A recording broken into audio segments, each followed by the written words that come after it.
If the Commonwealth is not going to call a witness, they still have obligations.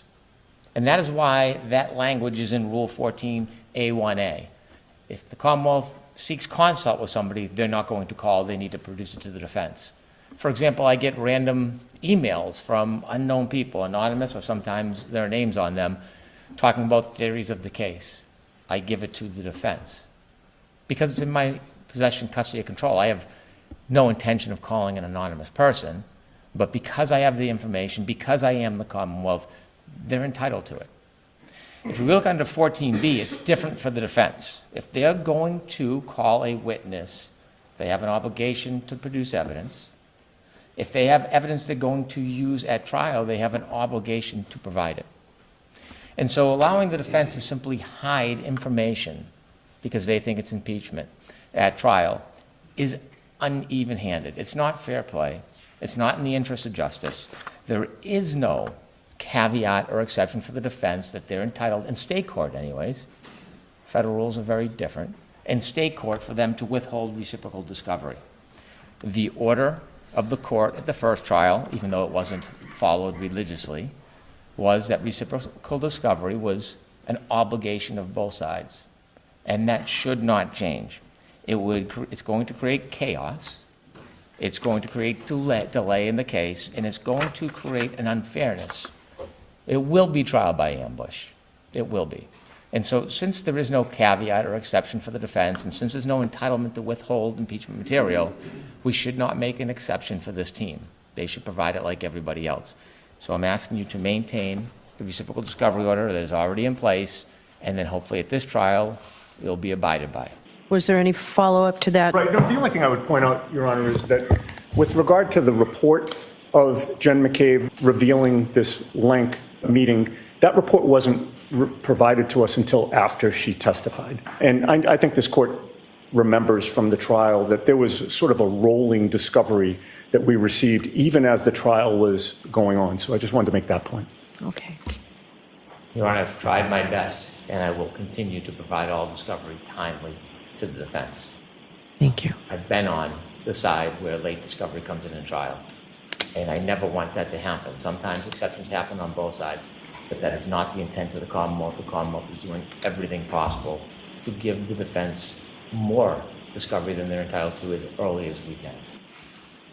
All right. Thank you. Defendant's motion to compel discovery. So who's arguing this for the defendant? Thank you, Your Honor. Okay.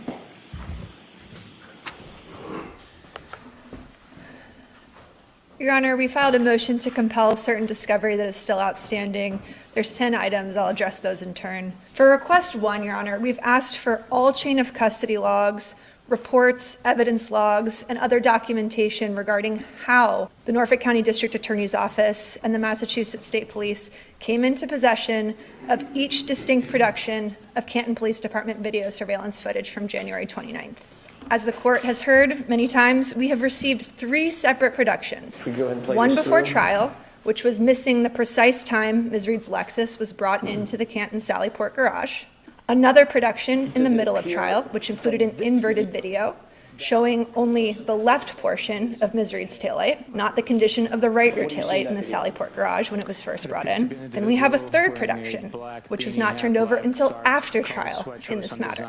In that production, we have video surveillance footage from outside the Canton Police Department, where it shows Brian Higgins on his cell phone talking to someone at 1:30 a.m. outside of the Canton Police Department. The only documentation associated with any of those 3 productions is a singular report from July of 2024 that details an IT person, Colleen Crawford's, review of video surveillance footage and summarizing information about what she looked at.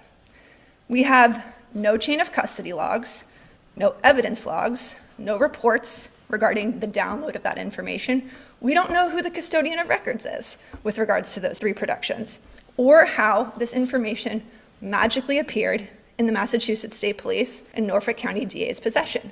We are entitled to that. We're simply asking for what we have in all the other video surveillance footage, evidence logs, a copy of when that was booked into evidence. The Commonwealth cannot skirt their discovery obligations by simply failing to memorialize evidence that doesn't help them. So does the Commonwealth have an obligation to create a document if that's not already in existence? That information is in their possession. It's Brady, right? We have Canton police officers who handled this footage. We have Massachusetts State police officers who handled this footage. They know that they downloaded the information. You cannot skirt your Brady obligations by failing to memorialize things in reports. We are asking for basic reports from the witnesses who recovered this evidence. They can't avoid cross-examination on evidence that they're admitting at trial by failing to disclose who obtained it and when. And I can understand why they might not want to do that. There's an ongoing federal investigation. No one seems to want to take ownership of these videos. But that does not absolve them of their Rule 14 obligations. We still don't know who the custodian of records is. The Commonwealth cannot skirt its mandatory discovery obligations by refusing to memorialize this material and relevant evidence in a report simply because they don't want the individuals involved to be questioned about it. The Commonwealth is intentionally subverting its obligations under Rule 14. We're asking that this request be allowed. All right. The second category of information, Your Honor, is information that relates to the Norfolk County District Attorney's Office investigation clearing Officer Matthew Farwell of the murder of Sandra Birchmore. There are certain names that this court will recognize. First responding officer, Sergeant Lank. Detective, Kevin Albert. Trooper, Mike Dunn. Trooper, Zach Clark. Colleen Crawford. Lieutenant John Fanning. Trooper Garino. Lieutenant Brian Tully. Trooper Kathleen Prince. And Norfolk County District Attorney Michael Morrissey. All of these individuals are material and relevant witnesses in this case. They are also material and relevant witnesses in the investigation that cleared sworn peace officer Matthew Farwell in the murder of Sandra Birchmore. The parallels in these two cases could not be clearer. It's the same material witnesses, same investigators, same prosecutors, same failure to investigate a law enforcement officer who should have been a suspect. Specifically, in terms of our requests, we've requested an unredacted copy of MSP report number 26. There are certain reports in this case, Your Honor, that deal with material witnesses that are so heavily redacted that we can't make sense of what is even in them. It deals with an interview conducted by two material witnesses in our case, Lieutenant Fanning and Trooper Kathleen Prince, and we're simply asking for an unredacted copy of that report. As to request 3, we're asking for an unredacted copy of public record responses regarding email correspondence and communications associated with the Sandra Birchmore investigation. The communications we've received in our case have been revelatory, material, and exculpatory. Given the consistency and parallel type of investigation, the communications between and among law enforcement officers and the Norfolk County DA's office with witnesses who are material to our case are relevant and should be turned over in discovery. Finally, we've also asked for an unredacted copy of all reports, communications, and handwritten notes and other documents from the Sandra Birchmore investigation concerning material law enforcement witnesses in our case. Your Honor, the reports by investigating officers that led to the improper clearing of Peace Officer Matthew Farwell in the Birchmore case go directly to the credibility of those law enforcement officers and their reports.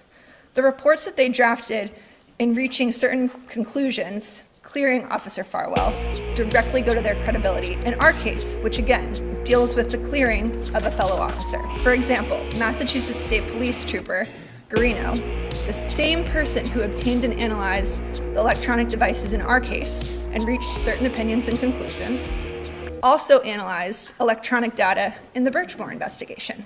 As it turns out, Trooper Garino made certain ultimate conclusions in at least one of his reports, stating that really there's nothing to see here. I found some text messages. They corroborate that Matthew Farwell had a consensual relationship with Sandra Birchmore. No evidence of improper conduct, nothing to see here. Yet, when the federal investigators looked at the electronic data, they recovered tens of thousands of text messages between Birchmore and Farwell that implicated Farwell in her murder. The text messages, which are publicly available and referenced in federal search warrants, affidavits, are incredibly disturbing. They establish that he had sex with her as a minor when she was a cadet in the Stoughton Explorers program. They detail violent fantasies, clearly implicates Matthew Farwell. It's not even a close call. Is it relevant and material to us that the same expert would analyze a fellow officer's electronic devices and make those types of conclusions? Of course it is. This information goes directly to Garino's credibility, bias, competency, and ability to conduct an investigation in this case, where there were law enforcement officers who should have been suspects. As to request number 5, Your Honor, we're asking for documents related to the internal affairs investigation into Trooper Michael Proctor. As the court knows, we have an ongoing Rule 17 motion as well with regard to these documents. The Massachusetts State Police is an agent of the Commonwealth. The internal affairs investigation happened quite recently. We're asking the court to go ahead and order those documents because we are on the eve of trial. The administrative hearing that took place deals directly with allegations of misconduct by Trooper Proctor in this case. If Attorney Brennan's position is that these documents are not in the Commonwealth's possession, we're asking the court to go ahead and just order that information be produced so that we're not having to scramble on the eve of trial to obtain that So information. if it's Rule 17 instead of Rule 14, the third party has to be served, right? So there is an ongoing order, Your Honor, under Rule 17 as well. We already filed that back in 2022, and it was ongoing. All right, if somebody can tell us the paper number so we can find that. Thank you, Your Honor. I will. The Commonwealth has indicated that they do not object to requests 6 and 7, so we'd ask that the court allow those requests. As to requests 8 and 9, those deal with a request for communications between the Norfolk County District Attorney's Office and its law enforcement agents on the one hand, and all experts retained by the Commonwealth in connection with this case. We find the Commonwealth's response to this request objecting to it particularly interesting. They claim the request is overbroad, that it is beyond the scope of Massachusetts Rule of Criminal Procedure 14. And the reason it's interesting that they're objecting to this request is because our discovery request is copied verbatim from Attorney Brennan's request as to the ARCA experts. Now that he's on the receiving end of that request, he's objecting to it. All we're asking for are the material and relevant communications that the Commonwealth and its agents have had with their experts in preparation for this case. Ms. Reed is entitled to that, and it's proper in terms of being able to effectively cross-examine those experts. Okay. Thank you. All right, Mr. Brennan.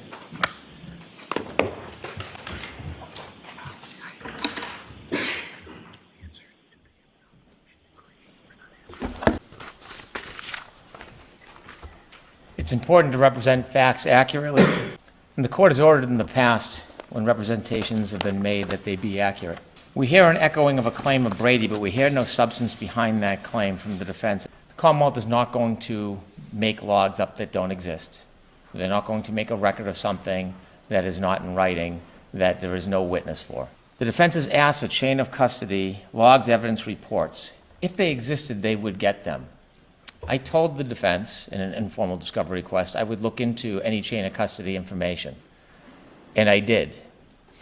I've spoken to a number of witnesses, including the retired sergeant. I will have him write a report to give to the defense, and I'll provide them all the information that I have about what I could find out about the tapes that were provided in this case, where they came from, who downloaded them, who touched them, and who they went to. But there are some things the Commonwealth cannot do. They cannot simply invent a log when a log does not exist, and they cannot invent a chain of custody that is not in writing and there is no witness to. I've done my best to be thorough and diligent, and they will receive a report and have all the information that we have. It's odd that it's important during argument to mention that there's an ongoing federal investigation and then list a number of witnesses for the Commonwealth, implying somehow something's nefarious, that these witnesses are involved in this other controversial case that has nothing to do with this case that the defense would like to parasite onto.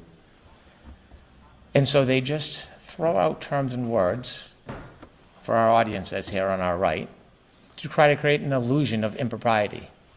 There is nothing that they have provided about the Birchmore case that will provide a basis for the Commonwealth to then now go scramble and search for information that there's no good faith actually exists.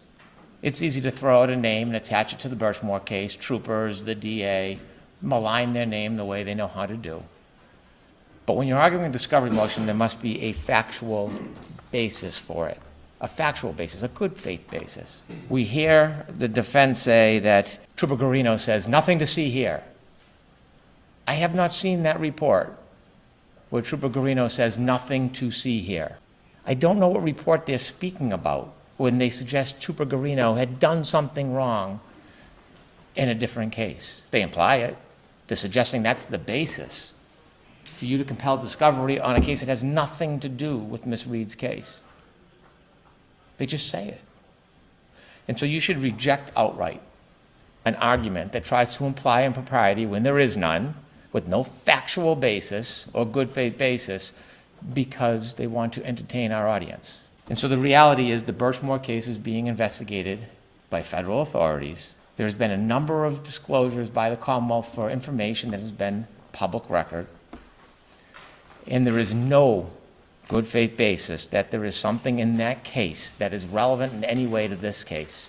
Ms. Birchmore was a victim. Number 4, unredacted copy of all reports, communication, handwritten law enforcement notes, again in the Birchmore case. Why?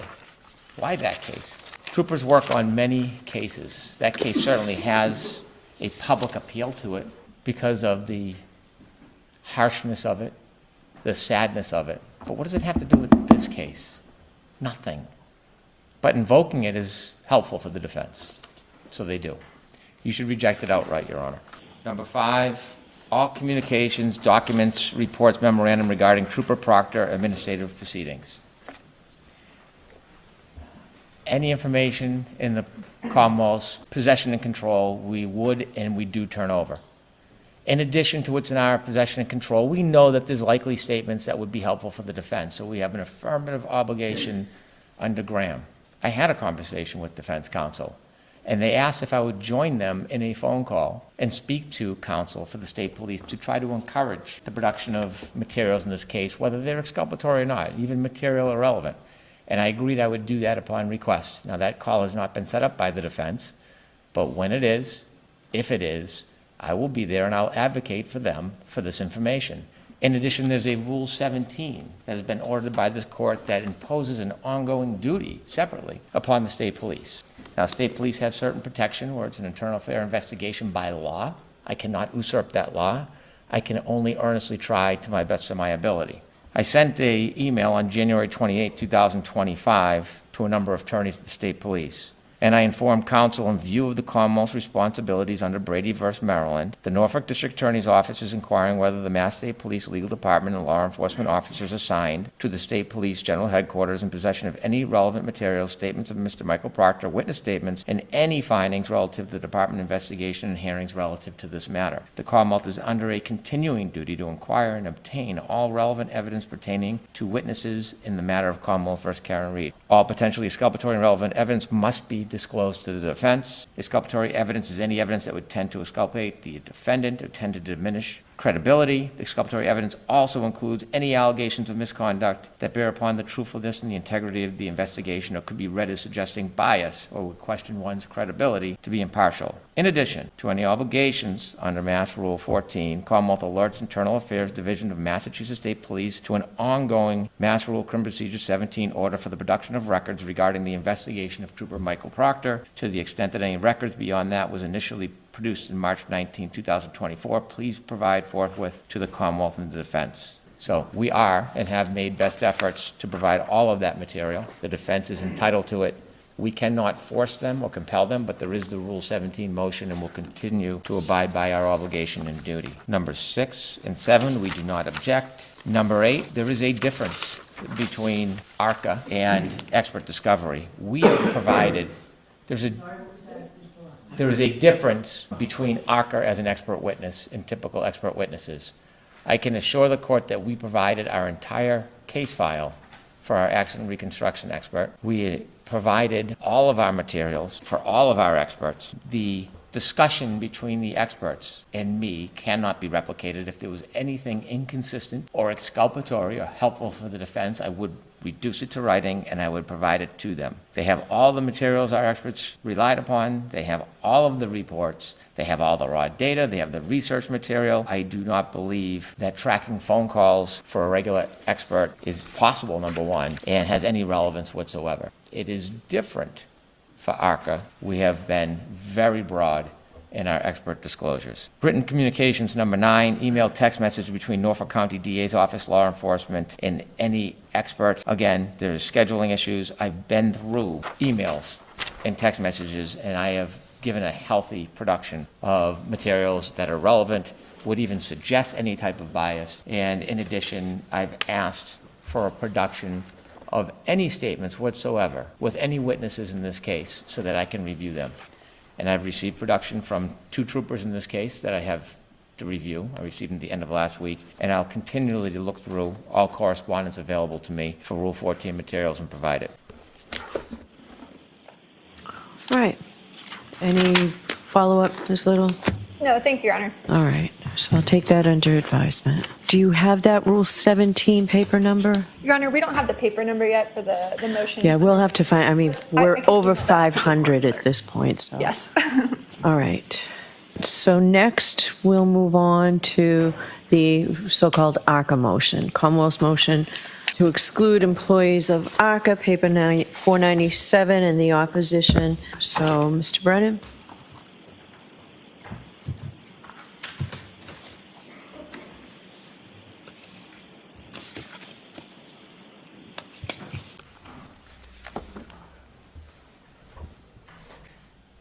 Your Honor, my purpose is not to deprive the defense of an expert or deprive the defense of an ARCA expert in this case. But there has to be a minimum requirement of reciprocal discovery and discovery before a party can call a witness. It's not enough to say that the witness is helpful or unhelpful. There has to be full disclosure when calling an expert. It's interesting that the defense's position is that the information's unavailable to them, and that since there's been a voir dire and trial testimony, that should be enough. Well, what the government worries about is that there is other things that are relevant, like compensation, promise, reward, inducement, whether there's collaboration between one side or the other and that expert witness that they don't know about and can't ask about, that there's some type of bias or favoritism that the expert might have towards one side for whatever reason. So if that information is not disclosed, then it is not only an impediment, it creates a position where it is an unfair examination. It's not the ARCA witnesses that I have the issue with. It's the fact that I don't have adequate discovery. If the defense is going to be a proponent of those witnesses, they have obligations, Rule 14 obligations, for basic discovery. Shh, don't tell them.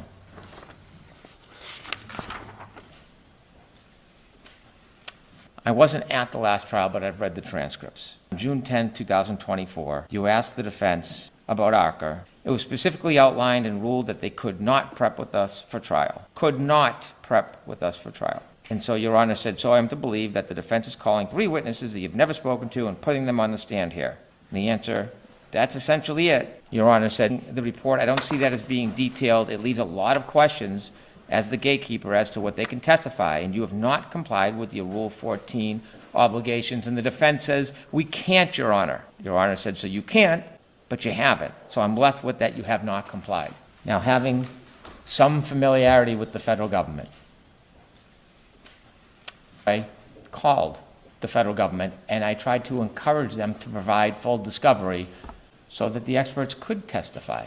I was resigned to a TUI letter. I've been down that road many times. It's a dark road that never sees the light of day. I finally received a response that was unresponsive. When I read the materials, they didn't respond to our request, so Attorney McLaughlin wrote back, and then we got new materials, just some.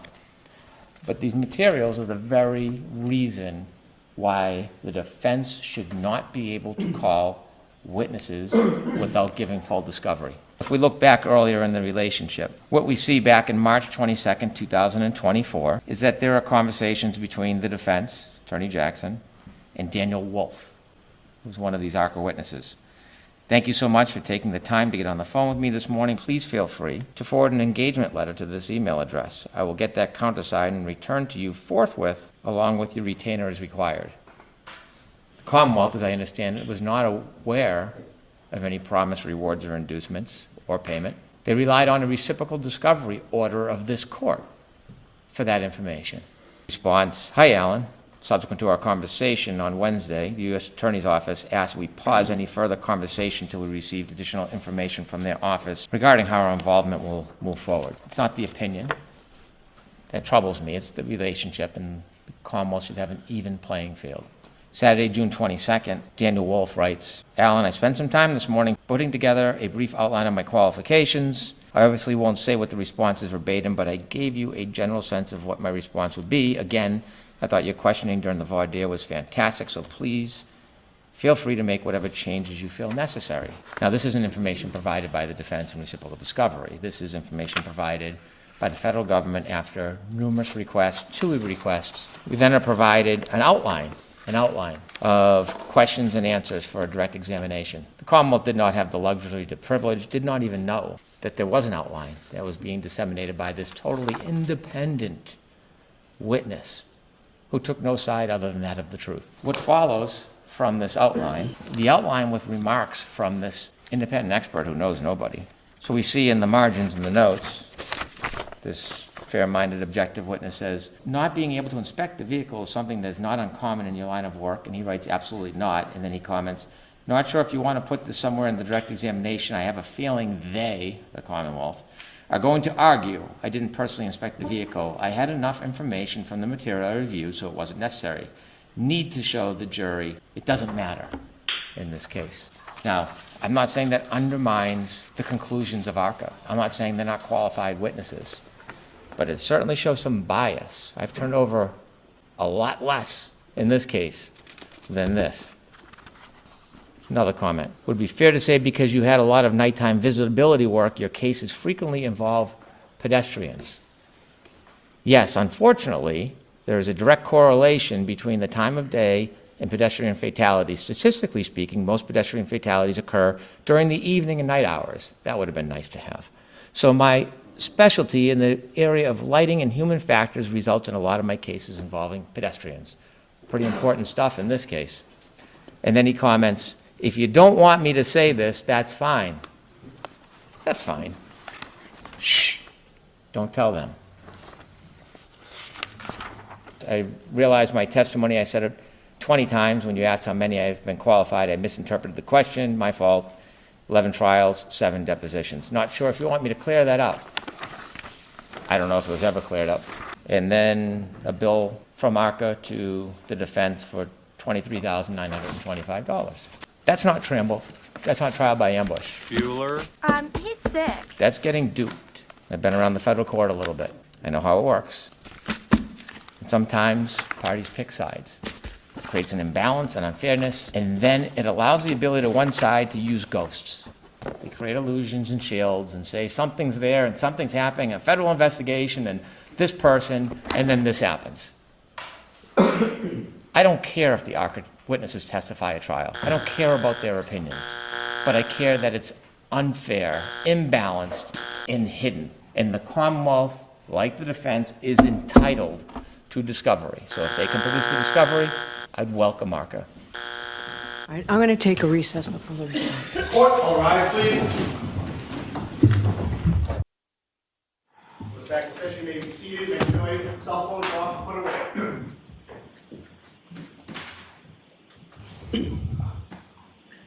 All right. So the Commonwealth just provided the court with information that causes me grave concern. The implications of that information may have profound effects on this defense and defense counsel. So for that reason, I'm going to suspend today so that when we meet again to address these issues, all affected will be appropriately prepared. So I'll see you a week from today at 11 o'clock in the morning. You can tell me now if that is impossible for you.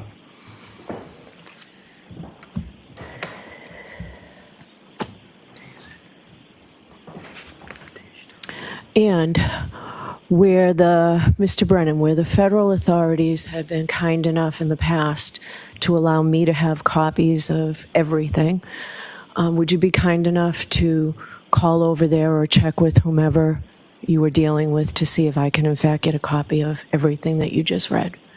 I can, and there's a brief chronology I think Your Honor should be aware of. If I could add that right now, it would take me less than a minute. The chronology is December 4th, we sent another tour request, 2024. January 6th, we filed our notice of intention to exclude ARCA experts. January 30th, 2025, the United States Attorney's Office sent a response to both ours and the defense requests. Without any prompting, on February 6, 2025, the defense and the prosecution received an email from the U.S. Attorney's Office saying that the contract had ended with the ARCA experts and that if either party wanted to engage, the original materials are still protected. This was a change in position about whether a party could engage.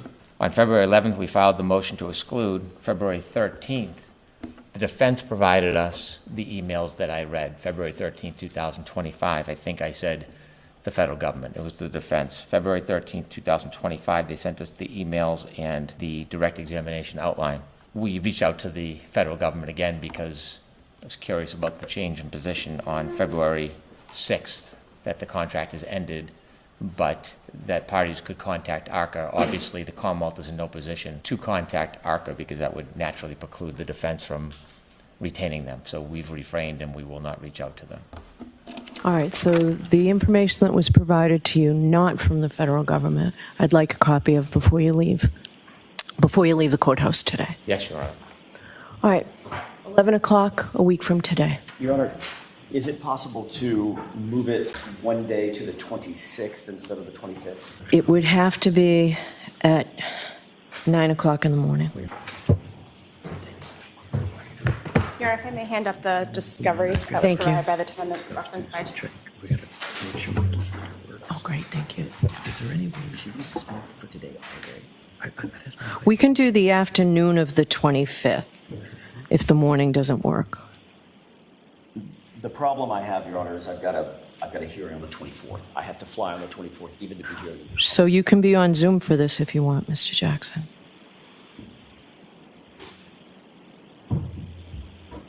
I'd rather be here, but I have to accommodate whatever the court's calendar is. I have to accommodate the court's schedule. If we can do it live, I'd rather do it live, but I will accommodate the court's calendar.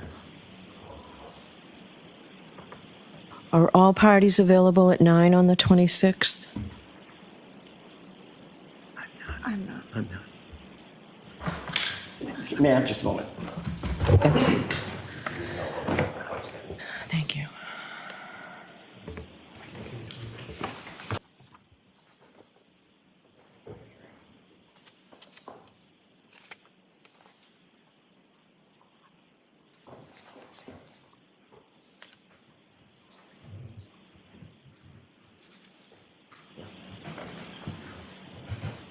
Your Honor, we'll accommodate the 25th, one way or the other. All right. So we'll see everyone.